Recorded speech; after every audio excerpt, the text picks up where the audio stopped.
ఒక పెద్ద స్కామ్ కాకపోతే ఏంటండి ఇదంతా కూడా. దీని గురించి ఒక్క నిమిషం, సారీ ఫర్ ద ఇంటరప్షన్ రావు గారు, మాట్లాడదాం దాని గురించి కూడా. ఇప్పుడు మనకి కొన్ని సర్వేల ఫలితాలు మనకి వచ్చాయి. సో ఎన్డీఏ అలయన్స్కి వైఎస్ఆర్సీపీకి ఏ స్థానాలు రాబోతున్నాయని కొన్ని సర్వే ఫలితాలు నేను చెప్తాను మీకు. పైనీర్ అనే సంస్థ 119 సీట్లు ఎన్డీఏ అలయన్స్కి, వైఎస్ఆర్సీపీకి 46 ఇచ్చింది. అలాగే రైజ్ అనే సంస్థ 108 నుంచి 120 స్థానాలు ఎన్డీఏ అలయన్స్కి వస్తాయి. టీడీపీ, బీజేపీ, జనసేన కూటమికి 41 నుంచి 54 వైఎస్ఆర్సీపీకి వస్తాయి అంటూ కూడా ఇచ్చింది. ఐప్యాక్ అయితే ఇక మీ ఐప్యాక్ గురించి మనందరికీ తెలుసు, 118 సీట్లు ఎన్డీఏ అలయన్స్కి ఇచ్చింది. 39 స్థానాలు కేవలం వైఎస్ఆర్సీపీకి, ఇతరులు 18 అంటూ ఇచ్చారు. ప్లస్ ఆర్ మైనస్ అనుకుంటుంది. సో బీ ఫ్రాంక్ అనే సంస్థ 116 ఎన్డీఏ అలయన్స్కి, వైఎస్ఆర్సీపీకి 40, 19 plus or minus. Poll Pulse అనే సంస్థ 98 నుంచి 104 స్థానాలు ఎన్డీఏ అలయన్స్కి, 54 నుంచి 60 స్థానాలు వైఎస్ఆర్సీపీకి వస్తాయంటూ ఇచ్చారు. ఎస్ఎఫ్జిఏడి అనే సంస్థ 145 ఎన్డీఏ అలయన్స్కి, 30 స్థానాలు వైఎస్ఆర్సీపీకి. ఈ సంస్థ మాత్రమే వైఎస్ఆర్సీపీకి 30 స్థానాలు లీస్ట్ ఇచ్చింది. ఇక ఇంటెలిజెన్స్ బ్యూరో 126 స్థానాలు ఎన్డీఏ అలయన్స్కి వస్తాయంటూ కూడా వాళ్ళు నివేదిక ఇచ్చిన పరిస్థితి. 47 స్థానాలు వైఎస్ఆర్సీపీకి వస్తాయంటూ కూడా నివేదిక ఇచ్చిన పరిస్థితి. సో 50 సీట్లు అయితే దాటట్లేదు ఎక్కడా కూడా వైఎస్ఆర్సీపీకి. మనం చూస్తే ఎన్డీఏ అలయన్స్కి మాత్రం అత్యధికంగా ఇచ్చిన స్థానాలు 145. సో మనం అంటే ఒక మార్పు అనేది వచ్చేసింది. ఇప్పటికే ఓటర్లు అందరూ కూడా, మీరు ఇందాక చెప్పారు, చాలా కసితో ఓటర్లు అందరూ కూడా బయలుదేరి వెళ్ళారు ఏపీకి. సో ఆ మార్పు అంత ఇదిగా, అంత పరిపాలన పరంగా అంత అంటే ఇంత మార్పు మొదలవ్వాలి లేదా ఇంత కసిగా ఓటేయడానికి ఈ ప్రభుత్వ విధానాలే కారణం అనుకోవచ్చా, లేదా అధికార పార్టీ లేదా ఇప్పుడు అధికారంలోకి వస్తామని చెప్పుకుంటున్నటువంటి అలయన్స్ వాళ్ళు ఇచ్చిన హామీలు కావచ్చు, అవన్నీ ఏవి దోహదం చేశాయంటారు ఇంత కసిగా ఓటర్లని? ప్రధానంగా 2 విషయాలు ఉన్నాయండి. ఓటర్లు అందరూ కూడా చాలా ఆశతో కొత్త ప్రభుత్వం ఒక్క ఛాన్స్ కనుక ఇస్తే మన యొక్క జీవితాల మార్పు వస్తాయని, నిరుద్యోగ యువతకి ఏమైనా ఉద్యోగాలు వస్తాయని ఎన్నో ఆశలు పడ్డారు. అవేమీ కూడా జరగలేదు. తర్వాత మద్యపాన నిషేధం పూర్తిగా విధించేసేస్తే అలా భర్తల యొక్క ఆరోగ్యం బాగుపడుతుందని ఆశించినటువంటి వాళ్ళ యొక్క తోబుట్టువులందరికీ కూడా నిరాశ ఎదురైపోయింది.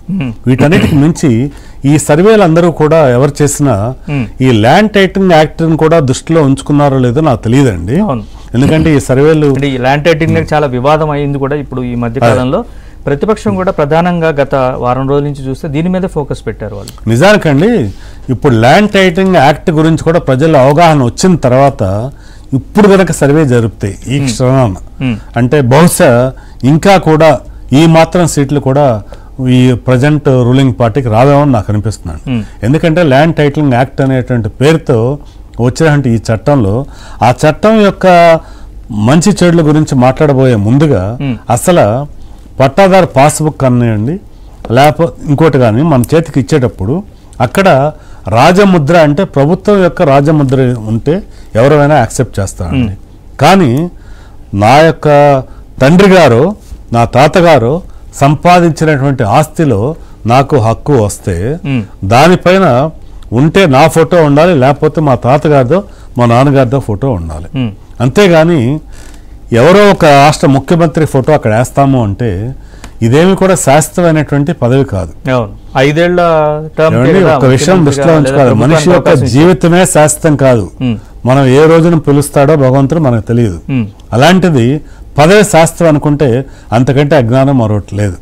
కేవలం 5 సంవత్సరాల కాలంకి ఉండేటువంటి ఆ పదవి కాలంలో నువ్వు ఉంటే అక్కడ వాసం ముక్కులో కనుక నీ ఫోటో పెడితే మరి నీ యొక్క ఫోటోని రోజు కూడా వాళ్ళు చూసుకోవాలా, దాని బిరువాలా భద్రపరచుకోవాలా. తర్వాత ఇదంతా కూడా ఓటర్కి చాలా భయాలు కూడా కలుగుతున్నాయండి. తర్వాత ఎవరైనా రిజిస్ట్రేషన్కి వెళ్తే నేను విన్నది ఏంటంటే ఆంధ్రప్రదేశ్ రాష్ట్రంలో రిజిస్ట్రేషన్ కోసం వెళ్తే ఒరిజినల్స్ని వాళ్ళు పెట్టుకుని జిరాక్స్ మాత్రమే ఇస్తామంటే నాకు ఇది ఏ న్యాయ చట్టాల పరిధిలో కూడా నేను లాలో పీజీ చదివానండి. అయితే నేను చదువుకున్నటువంటి ఏ చట్టంలోనూ కూడా మనకి ఒరిజినల్ డాక్యుమెంట్స్ని తీసుకునేటువంటి అధికారం ప్రభుత్వానికి ఉంది అని చెప్పి నేను ఎక్కడా కూడా ఏ చట్టంలో కూడా నేను చదవలేదండి. నాకు తెలియనంటే ఆ న్యాయం అటువంటిది ఏమన్నా ఒక కొత్తగా వచ్చుంటే ఈ యొక్క పార్టీ వాళ్ళు ఎవరైనా తెలియపరిస్తే కొంచెం ప్రజలకు కూడా అర్థమవుతుంది. ఏ హక్కు ప్రకారం, ఏ చట్టం ప్రకారం, ఏ సెక్షన్ ప్రకారం, లేదా సుప్రీంకోర్టు యొక్క న్యాయ సూత్రాలను అనుసరించి కానీ లేకపోతే కేసు లా గురించి కానీ వాళ్ళు కోట్ చేసి చెప్తే బాగుంటుందండి. అవేమీ లేకుండా ఏదైనా చిన్న డిస్ప్యూట్ అరైజ్ అయితే ఇది డిస్ప్యూటెడ్ ల్యాండ్ అని చెప్పి పక్కన దోసేయచ్చు అని చెప్పి దాన్ని నిర్ణయించేటువంటి అధికారం కూడా కేవలం ఒక ఐఏఎస్ ఆఫీసర్కో ఒక రెవెన్యూ అధికారికో కాకుండా ప్రైవేట్ వ్యక్తులకి వాళ్ళు కోరుకున్న వ్యక్తులను నియమించేదంటే ఇటువంటి చట్టాన్ని మాత్రము తక్షణమే రద్దు చేయాల్సిన అవసరం ఉందండి. ఆ యొక్క చట్టాన్ని రద్దు చేస్తామని చెప్పి కూటమి ప్రభుత్వం చేయటం అనేటువంటిది ఓయాసిస్ లాగా 24 గంటల్లో చట్టాన్ని రద్దు చేస్తామని చంద్రబాబు గారు చెప్పారు. సో ఎప్పుడైతే చంద్రబాబు గారు అధికారంలోకి వస్తాను రద్దు చేస్తామని చెప్పారో దాన్ని పవన్ కళ్యాణ్ గారు ఎండార్స్ చేశారు. దాన్ని బట్టి మనకు అర్థమవుతుంది ఏంటంటే మనకి నిజంగా ఈ యొక్క చట్టం ఈ కూటమి అధికారంలోకి వచ్చినాక వెళ్ళిపోతుంది అనేటువంటి శుభవార్త ఓటర్లో బాగా ప్రభావం చూపిస్తుందండి. దానివల్ల బహుశా అది కూడా ఒక కారణం అయి ఉండొచ్చండి.